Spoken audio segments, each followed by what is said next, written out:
ನಮಸ್ತೆ, welcome to my YouTube channel. ನಾವು ಹೋಗ್ತಾ ಇರೋದು ಲೈಮ್ಲೈಟ್ ಸ್ಪಾಟ್ ಅಂತಲೇ ಹೇಳ್ಬೋದು, and the most trending spot ಮಹಾಕುಂಭಕ್ಕೆ. ನಮ್ಮ ಐಟಿನರಿ ಇದ್ದಿದ್ದು ಫಸ್ಟ್ ಡೇ ಡೆಲ್ಲಿಯಲ್ಲಿ ಸ್ಟೇ, ಅಲ್ಲಿಂದ ವಂದೇ ಭಾರತ್ ತೊಗೊಂಡು ಅಯೋಧ್ಯದಲ್ಲಿ second day stay, third day Prayagraj stay, and fourth day ಪ್ರಯಾಗ್ರಾಜಿಂದ ಡೆಲ್ಲಿಗೆ night bus and Delhi to Bangalore flight. ಡೆಲ್ಲಿಯಲ್ಲಿ ಲೋಟಸ್ ಟೆಂಪಲ್ ಮತ್ತು ಅಕ್ಷರಧಾಮ್ ನೋಡಿದ್ವಿ, ಅದ್ರದ್ದೇನು ಕ್ಲಿಪ್ಪಿಂಗ್ಸ್ ತೊಗೊಂಡಿಲ್ಲ ನಾನು. ಇದು ವಂದೇ ಭಾರತ್ ಟ್ರೈನಲ್ಲಿ ಮಾರ್ನಿಂಗ್ ನಮಗೆ ಸ್ನ್ಯಾಕ್ಸ್ ಥರ ಕೊಟ್ಟರು. I must say Vande Bharat experience ಅಂತೂ ತುಂಬ ಚೆನ್ನಾಗಿತ್ತು. ಮಾರ್ನಿಂಗ್ 6:30 ಹಂಗೆ ಟ್ರೈನ್ ಹತ್ತಿದ್ವಿ, ಅಯೋಧ್ಯ 2:30 ಹಂಗೆ ರೀಚ್ ಆದ್ವಿ. ಬ್ರೇಕ್ಫಾಸ್ಟ್ಗೆ ನಮಗೆ ಆಲೂ ಪರಾಟ ಇದೆ, ಇದರಲ್ಲಿ ಕಟ್ಲೆಟ್ ಇದೆ, ದಹಿ, chocolaty pie, pickle and herbal sanitizer ಕೂಡ ಕೊಟ್ಟಿದ್ದಾರೆ, ಟಿಶ್ಯೂ ಇದೆ.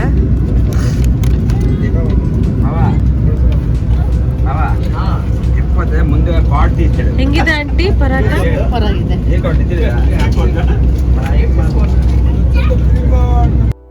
ನಾವು ಫಸ್ಟ್ ಟೈಮ್ ಒಂದು ಟ್ರಾವೆಲ್ ಏಜೆನ್ಸಿ ಹೆಲ್ಪಿಂದ ಈ ಟ್ರಿಪ್ನ ಪ್ಲ್ಯಾನ್ ಮಾಡಿಸ್ಕೊಂಡಿದ್ವಿ. ಬಿಕಾಸ್ ಲಾಸ್ಟ್ ಟೈಮ್ ನಾವು ಉತ್ತರ ಪ್ರದೇಶಕ್ಕೆ ಹೋದಾಗ ಸ್ವಲ್ಪ ಡ್ರೈವರ್ಸ್ ಎಲ್ಲ ತುಂಬ ರ್ಯಾಶ್ ಆಗಿದ್ರು and we had a bad experience. ಅದಕ್ಕೆ ಈ ಸರಿ ಟ್ರಾವೆಲ್ಸ್ ಬುಕ್ ಮಾಡ್ಕೊಂಡಿದ್ವಿ. We were suppose to get 2 cars ಅಯೋಧ್ಯದಲ್ಲಿ, ಬಟ್ ಏನೋ ಪ್ರಾಬ್ಲಮಿಂದ ಕಾರ್ಸ್ ನಮಗೆ ಕೊಡಲಿಲ್ಲ. ಸೊ ನಾವು ಆಟೋ ಮಾಡಿಕೊಂಡು ದೇವಸ್ಥಾನಕ್ಕೆ ಹೋಗಬೇಕಾಯ್ತು. ಒಂಥರ ಒಳ್ಳೇದಾಯಿತು ನಮಗೆ ಆಟೋದಲ್ಲಿ ಹೋಗಿದ್ದಕ್ಕೆ, ಬಿಕಾಸ್ ಸ್ವಲ್ಪ ದೇವಸ್ಥಾನ ಹತ್ರನೇ ಬಿಟ್ಟರು, ಸಂಧಿಯಲ್ಲೆಲ್ಲ ಕರ್ಕೊಂಡು ಹೋಗಿ. But still we had to walk like 3.5 hours ದೇವ್ರ ದರ್ಶನ ಆಗೋಕ್ಕೆ. ಶಾರ್ಪ್ 6ಗೆ ನಾವು ಸ್ಟಾರ್ಟ್ ಮಾಡಿದ್ವಿ ಆ್ಯಂಡ್ ದೇವ್ರ ದರ್ಶನ ಆಗಿದ್ದು 9 o'clock ಆಗಿತ್ತು. ತುಂಬ ನಡೆದ್ವಿ, ಎಷ್ಟು ನಡೆದ್ರೂ ದೇವಸ್ಥಾನ ಸಿಗ್ತಾನೇ ಇಲ್ಲ ಅಂತ ಅನ್ನಿಸ್ತಾ ಇತ್ತು. ಬಟ್ ಇಲ್ಲಿ ಎಲ್ಲೂ ಕೂಡಾಕೋದು ಒಂದೇ ಜಾಗದಲ್ಲಿರಬೇಕು, ತಿರುಪತಿಯಲ್ಲಿ ಮಾಡ್ತಾರಲ್ಲ ಹಂಗಿರಲಿಲ್ಲ. ಸೊ ಅಷ್ಟೊಂದೇನು ಸ್ಟ್ರೀನ್ ಮತ್ತು ಟಯರ್ಡ್ ಫೀಲ್ ಆಗಿಲ್ಲ ನಮಗೆ. ನಮ್ಮ ಜೊತೆ ಬೇರೆಯವರು ಇದ್ದವರು 3 o'clockಗೆ ವಾಕಿಂಗ್ ಸ್ಟಾರ್ಟ್ ಮಾಡಿ ನಮ್ಮ ಜೊತೆ ದರ್ಶನ ಮಾಡಿದ್ರು, ಲೈಕ್ 9 in the night.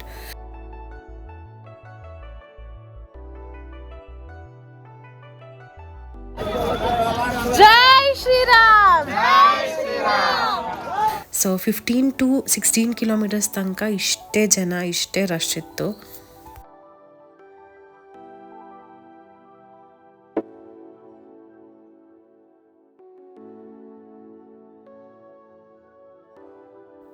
ಇದು almost 150 years old Hanuman temple. Rama ಮಂದಿರಿಂದ ಒಂದು 1 kilometer ದೂರದಲ್ಲಿದೆ. ರಾಮ ಮಂದಿರ್ಗಿಂತ ಇಲ್ಲೇ ಜಾಸ್ತಿ ಕ್ರೌಡ್ ಇತ್ತು.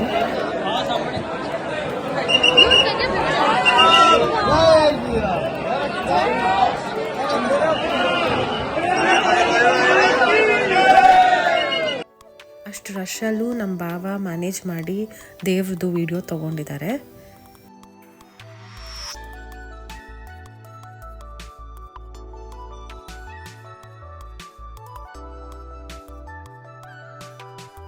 ನಮ್ಮ ಜೊತೆ ಗೈಡ್ ಬಂದವರು ಚಪ್ಪಲಿ ಹಾಕ್ಕೋಬೇಡಿ, ಬಿಕಾಸ್ ಆಲ್ಮೋಸ್ಟ್ ಎವ್ರಿ ಡೇ ಒಂದು 10 ಲಾರಿಯಷ್ಟು ಚಪ್ಪಲಿನ ಎಸಿತಿದ್ದಾರೆ ಅಂತಂದರು.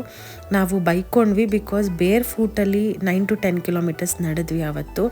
ಬಟ್ ಅಲ್ಲಿ ಹೋಗಿ ನೋಡಿದ್ಮೇಲೆ ಗೊತ್ತಾಯಿತು what he said made sense. ಯಾಕಂದರೆ ಎಕ್ಸ್ಪೆನ್ಸಿವ್ ಚಪ್ಪಲಿ ಎಲ್ಲ ಹಾಕ್ಕೊಂಡು ಹೋಗಿದ್ರೆ ನಾವು ಎಲ್ಲೋ ಬಿಡ್ತೀವಿ, ಎಲ್ಲೋ ನಡ್ಕೊಂಡು ಹೋಗ್ತೀವಿ, ಸಿಗ್ತಾ ಇರಲಿಲ್ಲ ನಮಗೆ. ಇದೇ ಮೇನ್ ಟೆಂಪಲ್ ಅಂದ್ಕೊಂಡ್ವಿ, ಬಟ್ ಇದಲ್ಲ.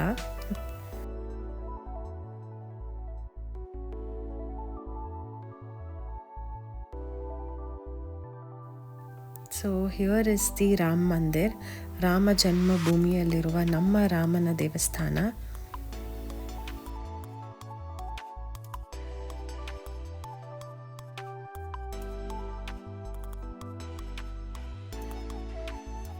ಅಷ್ಟು ಹೊತ್ತು ನಡೆದು ಇಷ್ಟು ಜನಗಳ ಮಧ್ಯ ಆ ದೇವಸ್ಥಾನ ಎಂಟರ್ ಆಗ್ತಿದ್ದ ಫೀಲಿಂಗೇ ಬೇರೆ ಇತ್ತು.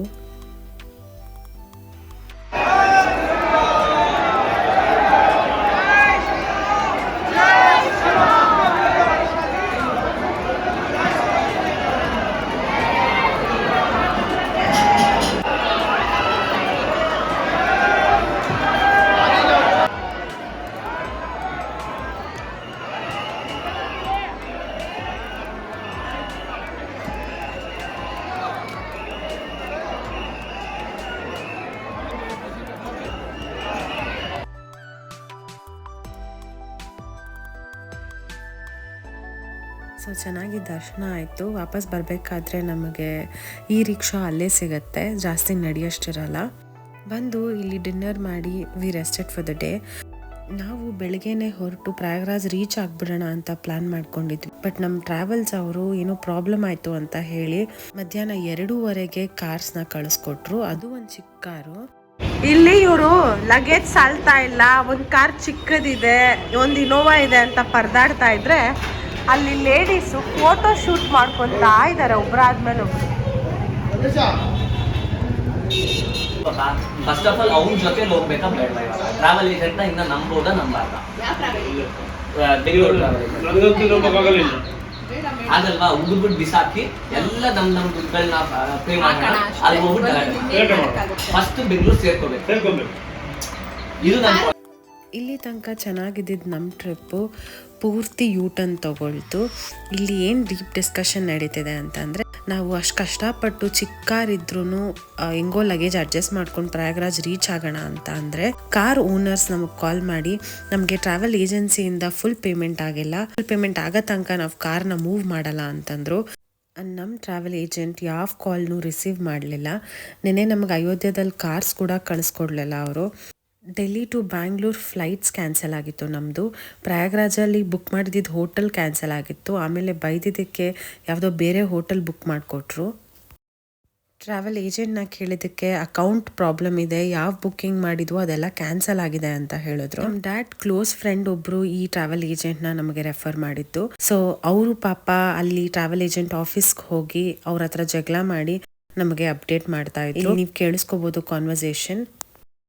ಇಲ್ಲ ಸರ್, ನನ್ಗೆ ದುಡ್ಡು ಬರೋದು 4-5 ದಿನ ಬರುತ್ತೆ, ಆದ್ರೂ ನನ್ನ ಕೈಯಿಂದ ಬೇಕಾದ್ರೆ ಕೊಡ್ತೀನಿ, ಟಿಕೆಟ್ ಬೇಕಾದ್ರೆ ಟಿಕೆಟ್ ಕೊಡ್ತೀನಿ, ರೂಮ್ ಬೇಕಾದ್ರೆ ರೂಮ್ ಬುಕ್ ಮಾಡ್ಕೊಡ್ತೀನಿ ಅಂತ ಹೇಳ್ತಾ ಇದ್ದಾನೆ. ಸೊ ನನಗೆ ಹೇಳ್ದ, ನೀವು ಏನು ತಲೆ ಕೆಡಿಸ್ಕೋಬೇಡಪ್ಪ, ನಾನು ಮಾಡ್ಕೊಡ್ತೀನಿ, ನೀನ್ ಹಳೆ ಕಸ್ಟಮರ್, ನನಗೆ ಸೈಡಲ್ಲಿ ಕೂತ್ಕೊ ಅಂತ ಹೇಳಿದಾನೆ. ನಾನು ಇಲ್ಲಿ ಕೂತಿದ್ದೀನಿ, ನೀವು ಮಾಡ್ಕೊಂಡು ಹೋಗಿ, ನಾನು ಇವಾಗಲೇ ನಾನು ರೀಫಂಡ್ ಮಾಡ್ಬಿಟ್ಟೆ ನಾನು ಹೋಗೋದು ಇಲ್ಲಿಂದ. ಅಲ್ಲ, ಈಗ ನಾವು ಗಾಡಿ ಮಾಡ್ಕೊಂಡು ಇದೇ ಗಾಡಿ ಮಾತಾಡ್ಕೊಂಡು ತಿಳ್ಕೊಂಡ್ಬಿಟ್ಟು ನಾವೇ ಕೊಡ್ತೀವಿ.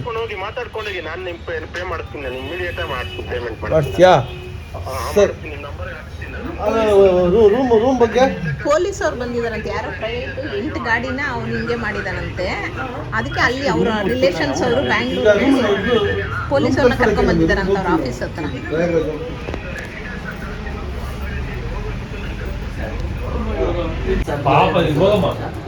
ಇಲ್ಲಿ ಗಾಡಿ ಇಲ್ಲ, ಪ್ರಯಾಗ್ರಾಜ್ಗೆ ಹೆಂಗ್ ಹೋಗೋದು ಅಂತ ಯೋಚನೆ ಮಾಡ್ತಿದ್ರೆ ಡ್ರೆಸ್ ಚೇಂಜ್ ಮಾಡಕ್ ಹೋಗ್ತಾ ಇದ್ದಾಳೆ. ಈವ್ನಿಂಗ್ 4:30 ಹಂಗೆ ಆ ಕಾರಲ್ಲಿ ಇದ್ದಿದ್ದು ಲಗೇಜಸ್ ಎಲ್ಲ ತೆಗೆದು ನಾವು ಕ್ಯಾಬ್ ಬಜಾರಿಂದ ಕ್ಯಾಬ್ಸ್ ಬುಕ್ ಮಾಡಿಕೊಂಡು ಪ್ರಯಾಗ್ರಾಜ್ ರೀಚ್ ಆಗೋಣ ಅಂತ ಡಿಸೈಡ್ ಮಾಡ್ಕೊಂಡ್ವಿ.